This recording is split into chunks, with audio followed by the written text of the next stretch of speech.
Hey, what's up guys? My name is Brandon Robles. I get so many questions asking how to create a shipment for Amazon FBA.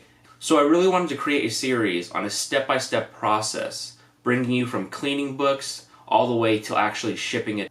So this video we are going to be talking about how to condition your books. This is the second part of my series. If you guys missed the first video, that's talking about how to clean books. Make sure to go check that out. So what is conditioning a book? Different from other business models like retail arbitrage, books, you can buy them very cheap, but they have different conditions because they're used. They range from anywhere from like new to acceptable. Luckily, Amazon gives guidelines on what those conditions are and a description for each condition. I will leave a link to the Amazon guideline page in the description below. I highly suggest printing a page of it out, taping it on your wall, put it on your desk so you can refer to it when you are conditioning books. I use it all the time. For example, a book without a dust cover, I thought that you could actually just list it good. But actually, reading the guidelines, it says, for an acceptable condition, all pages in the cover are intact, but shrink wrap, dust covers, or box set cases may be missing. So that's interesting. According to Amazon, you can't list it as good because the acceptable condition is the only condition you can list something that has a missing dust cover. Another interesting one that I feel especially applies to textbooks and the like is like new condition. I thought for like new condition, it has to include the media, the access codes, the CDs or the discs, but it actually doesn't. According to the description here, like new item may have minor cosmetic defects, such as marks, wears, cuts, bends, or crushes, on the cover, spine, pages, or dust cover. Dust cover is intact and pages are clean and not marred by notes. Item may contain remainder marks on outside pages, and item may be missing bundled media. After reading that, now I know that a book can look amazing, a textbook that should have access code but doesn't. It can still be like new as long as you make sure the condition is amazing and like new. So I highly suggest taking a look at these Amazon guidelines, printing out the page, reviewing it. At the beginning, I didn't really know what defined each condition. So once I found that page, it was such a relief knowing that I'm not guessing on the condition. It says it explicitly right there, exactly what each condition means. Some people actually only use two conditions. I know some people, they judge their books whether it's good or acceptable. And that does help with time and efficiency, but I feel for smaller sellers that are dealing with 20 or 30 books at a time, you have more time to more closely inspect those books. If you're dealing with 200 or 300 books a shipment, I understand why you'd want to get it done quickly. But when you're just thrifting books or you're dealing with, like I said, 50 books or whatever, you have more time to more closely inspect those books. And if you more closely inspect them, you have a chance of actually raising the price due to condition. The next step, I have saved so much time implementing it into my book conditioning process and my listing process. I'll be showing you how to actually use the stack method and how you can use that to efficiently condition your books, keep them sorted, and it makes it so much easier when you're listing your books. So what the stack method is after you condition your book, you lay them in piles. This may seem obvious, but I remember when I started, I would clean the books and just put them in a box, and when I went to go list them onto your listing software for FBA, I would just do it individually. I wouldn't condition before. I would just clean, put them in the box, pick them up, look at it, and condition it right on the spot. And at the time, I'm like, oh, it's not a big deal. But after I implemented this system, it's like this. I can get through listing books so much quicker, and it makes it more of a mindless process. You're just kind of doing it because you don't have to think about it too hard because you already made all those decisions beforehand. So I lay out all my books by condition. If it's a new item for, RA, retail arbitrage, that's one pile. If it's a like new book like I was talking about, it needs to be shrink wrapped, so I'll go ahead and list it and then shrink wrap that process. That's in a future video, but that pile will be like new pile. Then I'll have a very good pile. That's more of where I get most of my numbers from. A lot of books are very good to me. So I usually get a lot of books in that very good section. So you might need to create I'll show you how I do it once I start cleaning all these books. But very good. I'll have one stack here, I'll have one stack behind it, one stack behind it. That's usually how I'll do it. Good condition, I start branching off and creating different piles based off the condition. For good, I'll have my regular good pile, but then on the top, right, that'll be for highlighting. Because if any book has writing or highlighting, that needs to be said in the description and cannot be listed as very good. I'll even have other sections for if I happen to buy out a ton of books from an estate sale or something, and that person used to write their name on the inside of the cover on the very first page. I'll even have its own section for that if I have a lot of those, and I'll make sure to say inscription on the front page or whatever, right? And that'll be its own section. So just depending on what kind of books you have, especially if you have a lot of something, I will make its own pile for that. It's a small thing, but I'm going to be creating a PDF on just like a layout of how I lay my books and based off its pile, so you kind of get an idea and be able to visualize it. It'll be in the description, just a little link. So now that I've talked about it for quite a bit, how about I actually show you examples of how I condition my books and how I actually lay them out. So now I'm going to start cleaning these books and conditioning. I already did the cleaning video, as I mentioned earlier. So I'll usually do it at the same time, but I just felt for showing with what I do, they deserved 2 separate videos. But for these 2, they actually go together for me. So I do it on one by one, clean and condition at the very same time, the same book. It just helps me go through it quicker. Okay, so before I start stacking them in their piles, I thought I would show you some examples of how I do condition my books with just a couple right here. So here's the first one. I haven't cleaned them yet, right? So I haven't cleaned this shipment yet, so I will be doing that. But I don't know, let me see here. These pages are like really bright and crisp, right? And the cover, where is it here? It does have a little, I don't know, like shelfware on the dust cover. Keep in mind, I don't know if you can see it either, there's some dust for sure. There's some dust there and I need to clean. But I think after cleaning it, this could be a very good book. Because inside, it's truly like new, but you have to consider the shelfware on the dust cover and the actual outside of the book. We'll see, but I think I can get it to a very good condition state.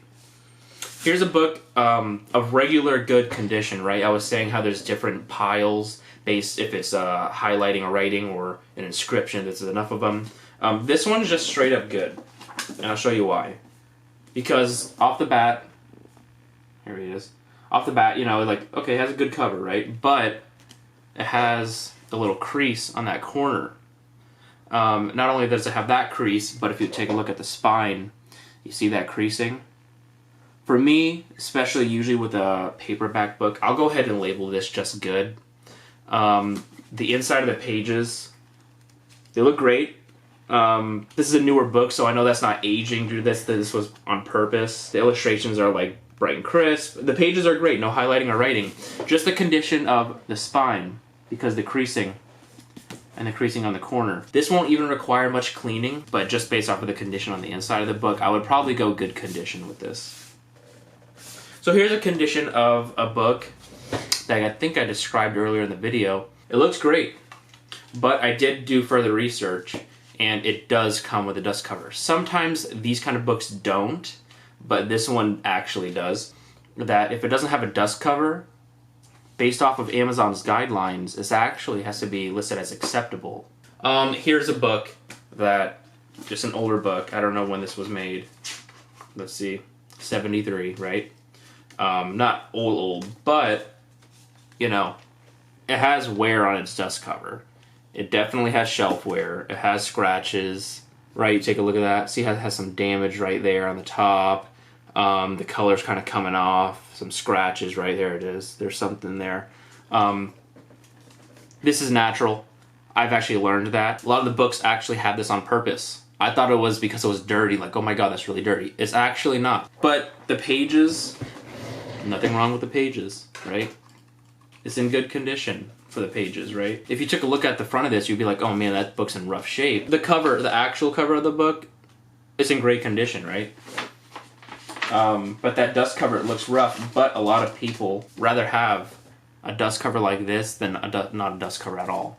I would do this as acceptable condition for me. And there's like a fine line because it says for a good, right? It says all pages and cover are intact, including the dust cover if applicable. It is intact. There is little rips and stuff. So it's really based off of, are you willing to risk it? I don't know, see that, yeah, there's a little rip. And that's not as bad as I've had some of them. But it's just if you're willing to take that risk. I'm not. I don't want a bad review, right? So I'm just going to safely list this as acceptable. This is a great example. I was mentioning the former library books. This is what that film looks like. This is what a former library book looks like. See that reflective film over the cover, right? There's nothing wrong with selling former library. At the beginning, I'm like, oh man, I'm not allowed to sell former library. Not true. All it does say in the Amazon guidelines, like I said, has to be good condition.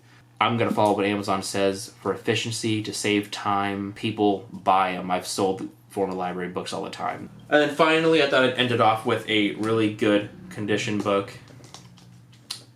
Right here. If you look at that cover, I mean, this thing is basically brand new. Right, take a look at that page, those pages right here. Right. I mean, that thing is amazing condition. The spine feels as if it's brand new, not used. The pages, amazing. I will probably do this like new, depending on if the price is worth my time. I will take time, shrink wrap this book, heat gun it. I'll show you the whole process in a future video, and get it shrink wrapped. Because that condition is amazing, I want it to stay that way, and if I list it this way, I want it to stay this way, right? So depending on the condition and the price, I will take the time to shrink wrap this book. So those are my examples. As you've seen, it just depends on what the book has on it, what it has written in it. If it has a dust cover, it doesn't have a dust cover. And that's how I judge my books. And if you take that Amazon guideline page, stick it on your wall, and you just refer to it every once in a while, especially towards the beginning, you might want to constantly look at it. After a while, you're just like, okay, former library book. Good section. Another example, former library book gets its own pile. If there's a lot of former library books, absolutely gets its own pile. I want it to be labeled as that, and I will list it separately from a regular good book. Another example, I'll show you in that PDF. If you go ahead and download it, I'll show you. So now we're going to go ahead and take a look at going from cleaning to conditioning to in the pile. I'll show you how the piles start forming. This will be about 100, 125, I can't remember, somewhere in that 100 range book shipment. So these piles will stack up pretty nicely. You'll see how it goes. There'll be a lot of books. You'll see how I section it. And the next video will probably be me listing on a listing software and showing you how to do it. Let's get started cleaning and conditioning.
Alright guys, I just finished conditioning all of the books. They are all in their stacks, as you can see. I hope some of the tips you guys take from this video will help you guys start efficiently going through your books and conditioning them. I really hope the stack method, if you guys didn't know about it, will help you guys go through your books, sort them out. Now that the conditioning process is over and all the books are in their stacks based off of all the condition, I'm about to start listing right now, and in the next video I will show you guys how I list my books and what software I use. I really hope you guys enjoyed this video. Make sure to stay tuned for my next video. As I said, I will start listing the books and show you my process for doing that.